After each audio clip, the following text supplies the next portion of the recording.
पुढल्या बातमीकडे भाजप आमदार शिवाजीराव कर्डिले यांचं आज निधन झालंय। पहाटे हृदयविकाराच्या तीव्र धक्क्याने त्यांचं निधन झाल्याची माहिती मिळतेय।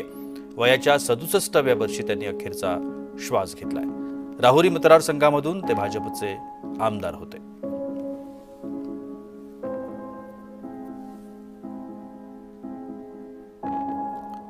शेतकऱ्यांसाठी पोटतिडकीनं काम करणारा नेता पक्षानं गमावला, अशा शब्दात मुख्यमंत्री देवेंद्र फडणवीसांनी शोक व्यक्त केलाय।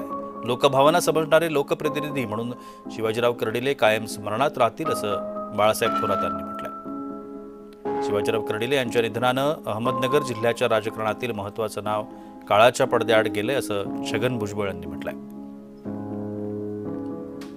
शिवाजीराव कर्डिले हे जनतेच्या प्रश्नांसाठी तळमळीनं काम करणारे खरे लोकसेवक होते, असं उपमुख्यमंत्री अजित पवार म्हणालेत। शिवाजीराव कर्डिले यांनी केलेलं लोकाभिमुख कार्य कायम स्मरणात राहील, असं पवार गटाचे आमदार रोहित पवार यांनी म्हटलंय।